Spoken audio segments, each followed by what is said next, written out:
Mitch McConnell being returned to lead the GOP Senate. One of his colleagues, Jim Lankford, just won a thunderous reelection for another 6 years. I'm not sure if that's a sentence or a big win. I know you want to serve the people of Oklahoma. Welcome back, Senator Lankford. How are you? I'm doing very well. Good morning. Yeah, by the way, it's a bit of a both. It's a victory and a Senate as well. So well, I'm very glad for you. I was at a National Republican Senatorial Committee event probably a year and a half ago with you and your wonderful wife and with Rick Scott and everyone. You know, Republican senators may have disagreements, but they don't have fisticuffs. I tried to explain that in the first hour. I'd like you to expand on that. Any partnership, and I've run two law firms with, more than 20 partners, and they disagree, and then they get done, they have a vote in the end, you go along with what the vote is. Is that the way the Senate Republican caucus will work? That is the way that it works, actually. There's always frustration. We obviously underperformed what we thought we would during the elections last week. So there's a need for a very serious conversation about where we're going, how we're communicating the issues, what are the key things that we're actually trying to be able to promote and put out there. Those are hard conversations that need to have, and we spent hours Monday and Tuesday going through some very frank conversations on that, as we should. Well, and when partners in law firms do that every single year, especially around points time, compensation time, people get hot, they say things, and then after a week or so, you just go on with work. Is that what you'll settle back into? I'm not sure that we're going to settle back into work as usual. There's a big push to make sure we're more strategic, more focused on those key issues. And so we're trying to put some structural things in place to be able to make sure more voices are heard, more people are actually engaged in the decision process. So there were some things that changed, I believe, but those are structural changes that needed to happen. Well, that happens in firms too. I mean, that changed. Sure does. Now, are you on the record as whether or not you were a McConnell or a Scott vote? I have not put that out. Quite frankly, I've said I'm working with both, and so I'm going to continue to be able to just stay quiet. Both of them know where I am on this, but I've got to be able to work with both on it. And the hard part about Rick Scott and Mitch McConnell running, and it was a lot of the conversation about the time period, how we're going to do elections. Those two folks that were actually having the quote-unquote election, they're also the two main folks that are trying to help Herschel Walker right now with the fundraising, the organization, and structure. So the last thing we need as Republicans are the two key people that are trying to help us win Georgia spend the next 3 weeks actually running a leadership race against each other. At the end of the day, the conference looked at it and said, it is best for the race in Georgia. It is best for our conference. It's best to go ahead and decide this right now and to be able to get this settled rather than to have this stretch out for weeks, be a distraction to Georgia and the two key people that need to be most involved in Georgia not involved there. And, Senator, again, I hearken back to my law firm experience and my corporate experience and my foundation experience. That's what happens. You have two very talented people. You got two divisions, 37-10 or something like that, 37-10-1. And, okay, there's a clearly majoritarian position. I hope the 10 go along and you try and address their concerns and you move forward. As a 50-50, assume for a moment Herschel wins. He was on yesterday. They got the turnout machine going. Brian Kemp is all in for him. So is Mitch McConnell. So is Rick Scott. Mike Pompeo said, just name the time and I'll be down there, Herschel. I am curious, what do you think his odds of winning are? It's going to be close. We've obviously saw this in the runoff 2 years ago with Kelly and David. We saw this in an extremely tight race. Literally, Georgia is a 50-50 state on this, and so it's going to be a matter of who actually turns out. His chances are as good as Raphael Warnock's chances are at this point. So both of them got to be able to turn people out. They've got to show up and understand there is a difference between a 50-50 Senate and a 51-49 Senate. If we have a 51-49 Senate, every one of the committees loses a Republican, and every one of those committees is no longer equal on it. They're now split, and so we lose a lot of those seats in the different committees. They gain a lot of subpoena power based on having the majority on each committee on it. So things do structurally change in the Senate.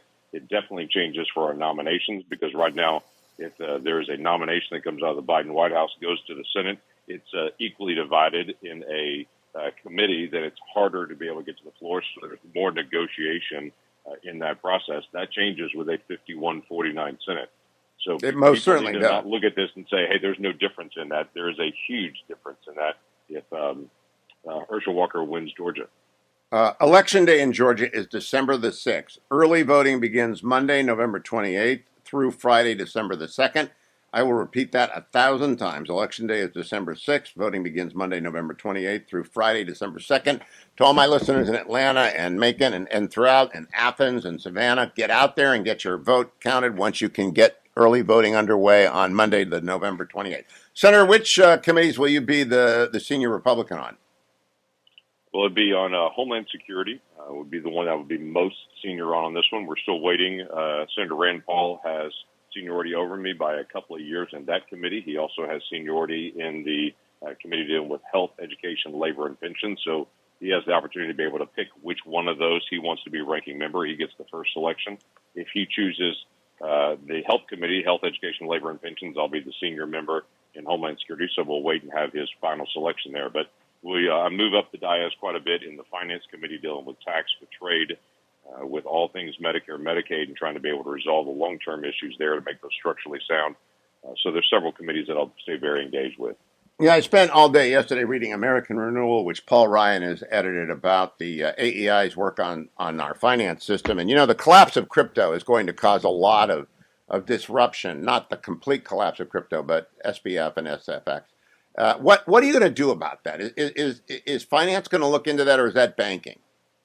That's mostly banking and commerce that would go through that, but finance has the piece that deals with the tax element on it, which has been one of the key elements of crypto is how do you actually manage the tax? This is an investment piece that when you cash it out and transition it into anything that becomes hard currency, there's a taxable event. And so that is part of our task there with finance. All right, now, Senator, I'm going to assume you can make Homeland Security because Rand Paul really wants to get at the CDC and find out what happened in this COVID thing. So I assume he's going to pick health services. Now, he'll probably confuse me and do the other thing, but let's assume you get Homeland Security. I just think we absolutely have to focus on the Chinese Communist Party and their efforts to do espionage in the United States. Is that your writ at Homeland Security? There are several major aspects on that. That is certainly one of them. Obviously, what's happening at the border is a significant event. Title 42 just going away. At this point, we're going to see another rush at the border with record numbers. FEMA and how we handle disasters. We seem to handle that in a fairly sloppy way in our preparation, in our contracting and costing. But we also have the government workforce in that one as well. How we handle hiring, firing, and management. What we're going to do with remote work. All of those things are also in that portfolio. So it's a pretty broad portfolio of issues that have to be covered. But we have to deal first and foremost with how we're protecting our nation from cyber attack. That's in the Homeland Security, how we're handling the border, how we're handling China, and even Chinese immigration as China deals with some of our territories, for instance, and moves people in mass numbers into some of those territories and is getting access to American citizenship through that. That needs to be addressed as well. So, Senator, when we turn our attention to the end of the year, I would have supported the same-sex marriage bill. I don't know whether you did or not, but it's going to pass, and that clears one thing. You need a continuing resolution. I don't want one that goes much into next year because I want the Republican majority in the House to be an equal partner with Leader McConnell in the caucus and Chuck Schumer in his caucus. What is going to happen here? Is there going to be a CR, short CR, or a long CR? Well, that is going to be the challenge right now. We've not heard. This is one of the frustrations that we have as a conference is that none of us have seen any of the appropriation bills. In fact, the final number for appropriations has not been set. Chuck Schumer has not brought a single appropriation bill. There's 12 of them. Not one of them has even come to committee this year, and he's trying to actually form an agreement behind the scenes where literally the Senate would never see it, even in committee, until it's time for final passage. So well, just say no, right? Resolution happens until next year. That helps us with leverage significantly to be able to get things resolved. But if we see an omnibus, it's going to be something completely negotiated behind the scenes that none of us ever saw. Does the omnibus take 60 votes? The omnibus does take 60 votes. Yes, it does. So they can't get away with it. I don't care if you shutter the government during Christmas. It's not the end of the world. I really don't think we should give in to Nancy Pelosi and Chuck Schumer when they've been rebuked by the public. And it's a rebuke. The House belongs to Republicans. It does. It is a shift. Obviously, the American people have spoken. We have Republican numbers very strong across the country and lots of state House and state Senate races across the country as well. But obviously, the House has flipped. That's going to be a significant shift. We all remember 2011 and what happens when there was a Republican House, a Democrat Senate, and a Democrat president. It dramatically changed the negotiation process at that point. So you're going to have one half of 1/3 and 50-50 if Herschel wins. Jim Lankford, please keep coming back, Senator. I appreciate it every single time you show. And congratulations. Big, big win in Oklahoma. And Welcome back, America, on a sad morning when news has reached us that Michael Gerson, one of the most gifted men inside the Beltway, has passed away at the age of 58. Jim Talent is another gifted man inside the Beltway who, like Michael Gerson, evangelical Christian, has lived his faith with dignity and with grace and has always been a force for decency. Jim, I don't know if you worked with Michael at all or did any work with Michael, but he's just well known for being just absolutely an extraordinary man. Yeah, I didn't. I was trying to think when you were giving your wonderful little eulogy, and you're pretty good at words yourself, Hugh, for something spontaneous, especially. I can't remember working on any specific project with Michael, but your description of him was correct. And he had a real gift for sort of reaching down in terms of how people felt, reaching underneath the surface, and gave Bush many of his best words. So That we meet in I the. like you. I had no idea he was so sick. I'd run into him in Alexandria, Virginia, and he'd be fine. And of course, on the set of Meet the Press, in the years that I did Meet the Press, and he'd be fine. And that some people choose to suffer in silence. And his friend Pete Wayner posted the news, so obviously Pete walked alongside of him, and Pete would. But it's just it reminds me, Jim, that everything is fleeting, right? And people who in D.C. often lose sight of the fact that the next Congress is not the last chapter of anything. Yeah, one of the phrases I hate worst on the left is the personal is political. No, the personal is personal. And at the end of the day, it's people that matter you, individual people, and caring about them. And if people call you decent, gracious, and a believer at the end of your days, well lived. Yeah, Senator, I do want to ask you about the two caucuses of which you've both been a member, the House Republican Caucus and the House Senate Caucus. Both of them have done their business. Looks like 221 to 222 for the Republicans. Can they make it work? Do you think Kevin McCarthy can make that work? oh, sure. I mean, narrow majorities tend to work together better. I was in one in 99, 2000 time frame. I think they'll pull together. I think this is going to be delicate for McCarthy over the next couple of months, in picking the chairs and all of that. But yeah, they can make it work. They better make it work because we need them to act effectively, not only in investigative hearings, but also in advancing the agendas that the country needs in preparation for 2024, particularly energy and crime. That's what I'd make this Congress about. Energy, crime, and, of course, China and security. But on the domestic front, energy and crime. I'm going to be talking after next hour with the former Speaker Paul Ryan about the new book he's edited, American Renewal from AEI, and I'm going to push him on prioritization and what do we do first. To me, standing up the China Committee, the Select Committee on China, is the most important thing Kevin McCarthy has got to do. Do you agree? Disagree? Is there other things? Yeah, on the security side, absolutely. That and sustain continued increases in the Department of Defense's budget. In particular, helping guys like Gallagher do the measures we need to do in the short term to strengthen deterrence in Indo-PACOM. I mean, get more long-range anti-ship cruise missiles in theater. But yeah, other than that, I would say the focus on China is strategically the best one, and I like the idea of a committee to do it. It's going to be interesting to see who he puts on it. Well, I assume Gallagher will be on it. Mike Waltz will be on it. Congressman Waltz just returned from a CODAL and said that when he was in the Philippines, he was stunned by the members of the Philippine Congress dividing over whether or not we would get overflight permission if we needed to resupply Taiwan. That's the kind of red flare everyone's got to know, Jim Talent. Well, people say we don't need to be as strong militarily because we have allies. But one of the reasons we have allies is we're strong militarily. If they think we can't defend them, they're going to begin to move away from us. And we're seeing that with the smaller countries that have to deal with China. Let's be fair. So I understand where Malaysia is coming from and the Philippines. We have to show that we're committed to carrying out our obligations, and that begins with strengthening deterrence. Now, the continuing resolution has to be done. It can be short or it can be long. I want it to be very short because the Republican leverage increases dramatically in January. Even if they have to do some brinkmanship, even if they have to shutter the government for a couple of weeks, nobody ever remembers, nobody ever cares. What do you think, Jim Talent? Well, provided that they actually have a plan. In other words, that okay, we're going to use the possibility of a government shutdown as a tactic in a broader plan designed to achieve what we want. So if they plan it out, fine. If it occurs because they get disappointed something else didn't work, so it's sort of a spur of the moment thing. That's never good. No, well, short term, it's just get us to the next Congress. Longer term, it's got to be defense spending and the border, right? I mean, the Republicans have to be very clear about their priorities. Am I right about that? Yeah, and look, a lot of it's not going to get done. But what you do is you set up for 2024. You get people comfortable talking about these issues, which you're right on foreign policy. It's China and it's energy, crime, and yes, the border and domestic policy. Those are all winning issues. We know that.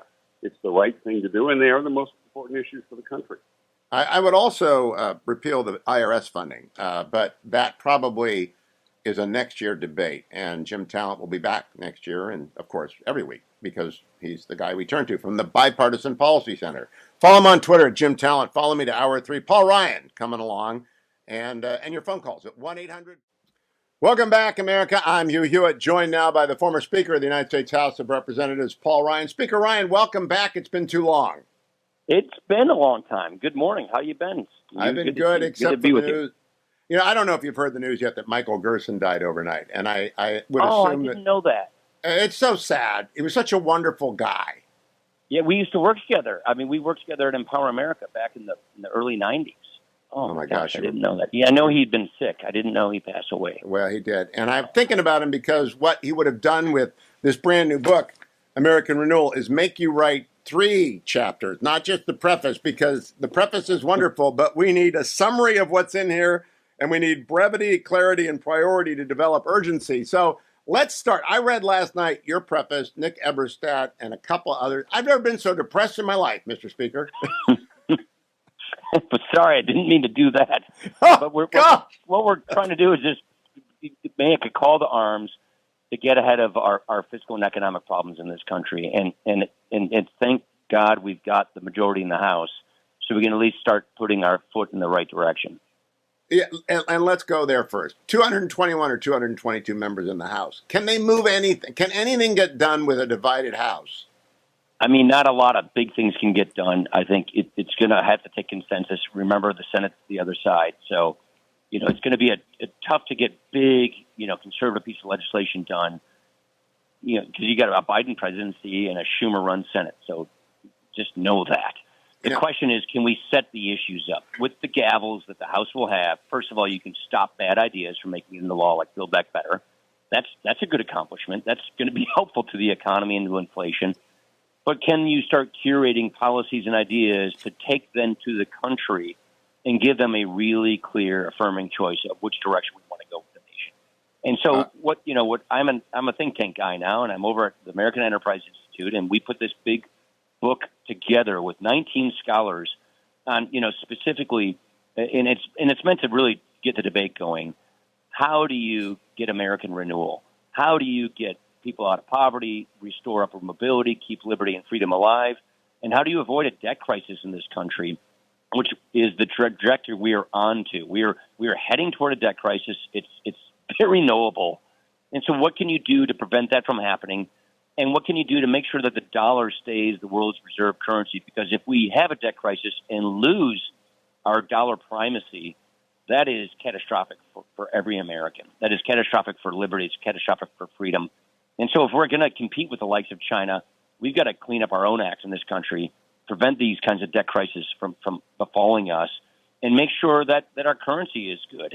And so that's what this book does, is it lays out program by program, reform by reform, using conservative principles and applying them to these problems, what we would do to have a new American renewal.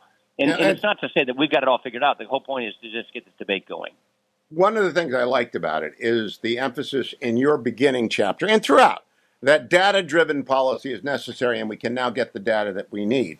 I am curious, since you're a think tank guy now, is AEI itself data-driven? Will you know who reads this book, how it impacts people? Do you have any idea who actually matters at AEI? And in a rearview mirror way, it doesn't matter. But going forward, it matters a lot if you put all the effort into American Renewal, Hugh Hewitt reads it, and that's it.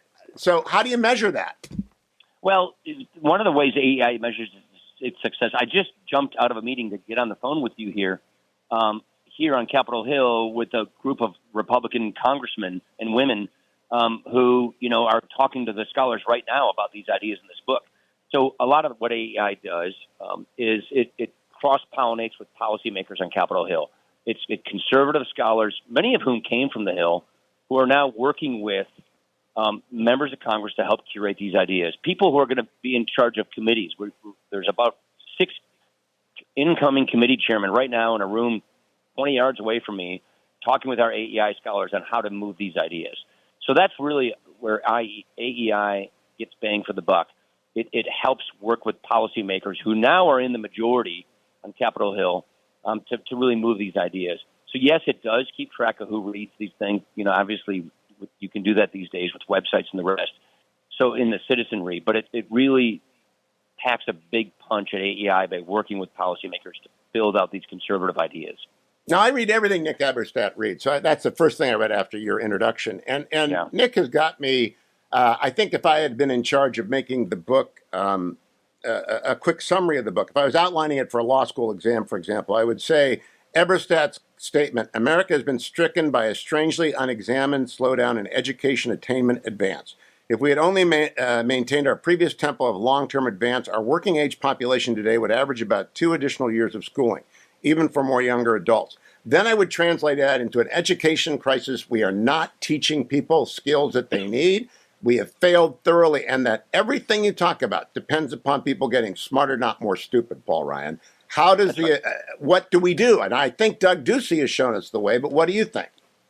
Well, I think Doug Ducey has shown us the way, actually. And so a lot of the reforms in here are the Ducey-like type reforms, which is to empower parents. So pulsating through this book is really parents' rights and how do you align economics, how do you align things like tax advantages and tax credits so that parents can be empowered from pre-K through college and on with lifelong learning. So it is a book that shows you how you can reorient the education system, the poverty safety net, in order to really empower upward mobility and education, lifelong learning. So this is a book that says, here is how you take the 20th century worth of programs. In the 20th century, we built up most of these programs, which we now call the social contract and the social safety net. The social contract is basically we have health and retirement security for Americans. It is something that I would argue most Americans have consensus that that's a good thing that we have, that we should continue. The problem is the social contract as designed in the 20th century is proving unsustainable in the 21st century, and it's driving us toward a debt crisis. So what this book does is it lays out reforms for how you can fix these programs, reform these programs, using free market conservative principles to make them solvent, reliable, and work better to avoid a debt crisis.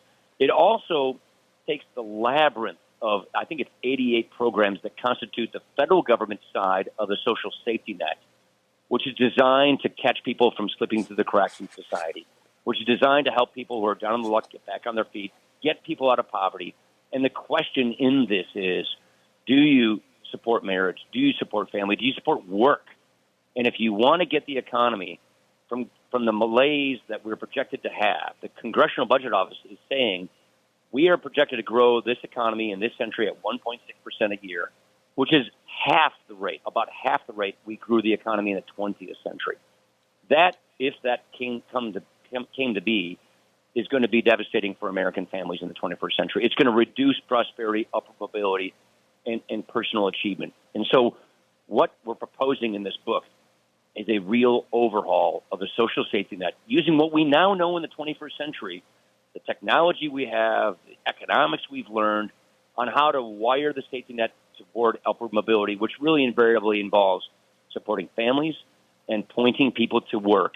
And to your point, Hugh, getting people to work also requires getting people to attain education so that you have, the incentives and the requirements for working for able-bodied people, but also the kinds of reforms that unlock, like Ducey, and also, in Florida and other states, giving parents rights over their children's education and empowering them to be able to express themselves in a competitive economic environment so that they can get their kids educated, and that adults get educated. That's really the key thing here is how do you rewrite the social safety net, the social contract to work for the 21st century, to get people out of poverty, to get people working, and to have these programs of health and retirement security that don't bankrupt the country so that we can have a prosperous 21st century, get people working so that we can grow our economy more like 3% a year instead of 1.6% a year. That doesn't sound like a big difference in numbers if you're just thinking about it, but it's an enormous difference in human prosperity and achievement in America. Yeah, it's so explicit throughout American renewal. And Speaker Ryan, if I were king of the force, I'm not Robert Doar, I don't run AEI, but if I were king of the force, I would say to everybody on your team, everybody's got to write something about backpack funding and funding following the students, because that's where we begin with this renaissance. Now, you're worried the most. And by the way, if you do nothing else, look at pages 134 to 135, pulling up for the Salem News Channel people. The range of benefit programs in the federal government is astonishingly complex, and it is so well spelled out here. But I want to go back to Paul Ryan talking about the debt crisis. There's a lot of crypto talk in here, Paul Ryan. Mm-hmm. And, yeah. We are in the middle of a crypto crisis. The fallout from Sam Bankman-Fried and the failure of his vast enterprise is shaking the foundations of crypto. So do you slow down a little bit on the crypto revolution? No, I mean, I think so. First of all, crypto is one aspect of what we call Web3, which is blockchain technology. Long story short, this technology is going to be ubiquitous in the 21st century, I would argue. And this technology is going to help streamline everything in government. It's going to take friction out of money. It's going to make it easier for technology to be deployed. And it's going to make it easier for us to sort of harmonize government benefits. So crypto is I would say, different than digital assets. And so one chapter in this, which is written by a Hoover guy. We let one Hoover guy in the Constitution debate right here. Kevin Warsh. Yeah, I'm sure you probably know him. Yep. Kevin Warsh. I know his work. I don't know Kevin. He's a Hoover guy who was a Fed governor under the Bush 43 administration. And what Kevin is showing is here is how you use conservative principles to have a digital dollar, which is a two-tier system. What that means is you make sure that there is a wall of protection of private sector banks that are involved in our money, like it is today. Because what China is doing is China is digitizing their currency, and China is trying to hook up their citizens to their currency in such a way that China can lord over their people, surveil their money, conditionalize their money, control their money. And then China, because a digital currency is attractive because it's cheaper and more efficient than traditional older currencies, non-digital currencies, they're going to try and hook up their Belt Road countries. So this is a serious competitive threat to America and the free world. And what Kevin Warsh in his chapter argues is if we're going to have digital currencies, which we think is inevitable, let's have America write the standard for how it ought to be done to protect our liberties, to protect our privacies, to give the free world frictionless money, digital money, sovereign-backed money, so that we can maintain the dollar as the world's reserve currency and maintain our freedom principles, which is privacy and liberty. So that's different necessarily than crypto. Crypto is Bitcoin, it's Ethereum, it's all these things. It's Sam Bankman-Fried committing fraud, it certainly looks like, with an overseas exchange.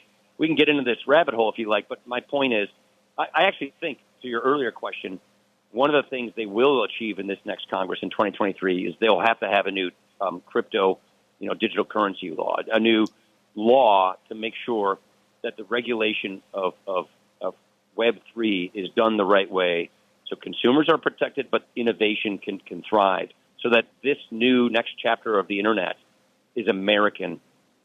The Internet is American. Web 2 is American. We have massive hyperscale companies, Google and Facebook, that everybody would like to, reduce a notch. Web 3 will disrupt these guys. So I don't think you need to give the Justice Department more power. Don't give the Democrats more tools to go after companies. Let the Web 3 companies disrupt these Web 2 companies by having a good law that gives innovation to America so that America can dominate this. One of the reasons this FTX thing's blowing up in everybody's faces is because, they didn't go through the American regulatory system, like, say, a Coinbase, that is a publicly traded U.S. corporation. So I know I'm going around the circle here on this issue, but I think crypto and Web3 is going to be ascendant in America, in the world. There are a lot of advantages that it brings. It does solve a lot of problems. But The entitlement reform a lot of hot possibilities. money came into this. I did not know about the entitlement reform possibilities until I read American Renewal. Yeah. And so I am all in favor of it, but you're going to have a higher wall to scale now, and it's got to be a sovereign-backed crypto. It just has to be. No two ways about it. Now, I want to conclude, Speaker Ryan, because you give me 15 minutes. I appreciate it. Howard Husock wrote Mending Our Social Fabric and Strengthening Civil Society, where I went right after I read you and Everstead. I went there. And God love him. He's done a good job, and people understand it. But if you write something like, as the Joint Economic Committee's social capital project is concluded, associational life and institutional health are in decline across a range of indicators. Further, our institutions of civil society have weakened and withered, and our relationships have become more circumscribed. Nobody's going to understand that. I mean, I just want AEI to take this amazing amount of great work, and you should order someone to turn it into 10 pages that, a radio talk show host can understand. We will do that. So this is a think tank. Don't forget that, Hugh. This is a think tank. I go back to Paul Ryan saying we need accountability. We got to have data-driven results. We got a criteria to track it. And the thing we need on this one is a chart. Here's what Howard's saying. Civil society, the space that we live between ourselves and our government needs to be bigger, not smaller. The progressive left would love nothing more than to shrink civil society and make it the life of Julia, make it all government all the time. What Howard is saying is, if you want liberty and freedom in America, you need to expand civil society. It's what Alexis de Tocqueville raved about in his book about America.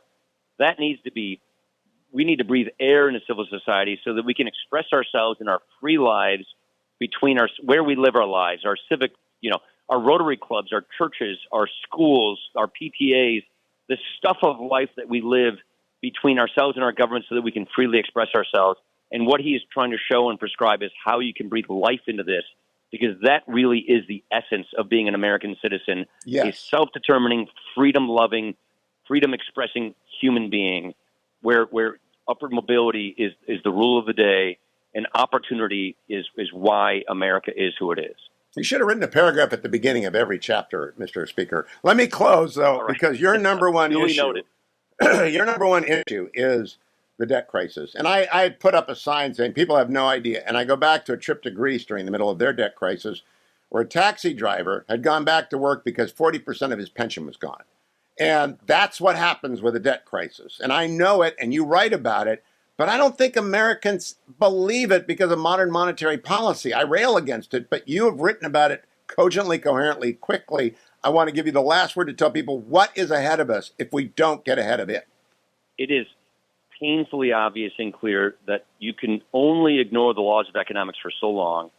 America, because we have the world's reserve currency, has been able to sort of skip by this problem for a while, but it won't last forever. And if and when we have a debt crisis, by not solving this problem, it gets really ugly. It means our interest rates skyrocket. It means our economy plummets. And it means we have to do real-time budget surgery, which is to cut benefits in real time for people who have already retired and organized their lives on these programs. Yes. Programs like Medicare and Social Security. If you think America is polarized today, wait until that happens, when you have the government cranking up taxes, going to a recession, massive interest rate increases, and cutting these benefits that people have organized their lives around. Those are the kinds of things that happen in a debt crisis.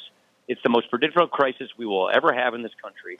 And so the purpose of this book is to bring attention to this issue, show people that it is avoidable. We can avoid that pain and austerity by adopting an agenda of American renewal and fixing these programs most people want and like, but were designed in the 20th century that are proving unsustainable in the 21st century. And if we fix them now, we can make them better and we can avoid that kind of a future and have yet another great chapter in the American success story.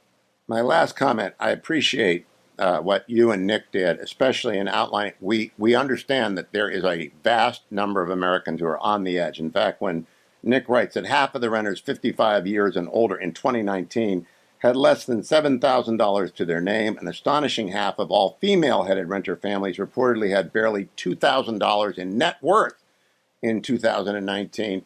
That's astonishing to me, Speaker Ryan. Our safety net has to stay in place, or millions of Americans will fall through it and not bounce off of a trampoline. They'll hit the concrete. That's right. So the point is, can we build a safety net that gets people up and on to their lives, to lead their best version of their lives, that gets people up and out of poverty, that helps people become self-determining, independent? Can able-bodied people go to work and thrive and survive? Yes is the answer, and with the right policies in place. That's the whole point we're trying to make here, which is this future of a debt crisis is avoidable. And so we know we can solve these problems. All of these problems America has in front of it are solvable problems. The question is, can we muster the political will and courage and consensus to solve them? That's the question. And that's the debate we're trying to trigger here. And American Renewal has done that. That's the new book edited by Paul Ryan and Angela Ricciuti. Thank you, Speaker Ryan, for joining me. Good luck in getting the summary out. Come back when the summary's ready. All right. God bless you, Hugh. Thank you, for Speaker. having me. Bye-bye. Appreciate it.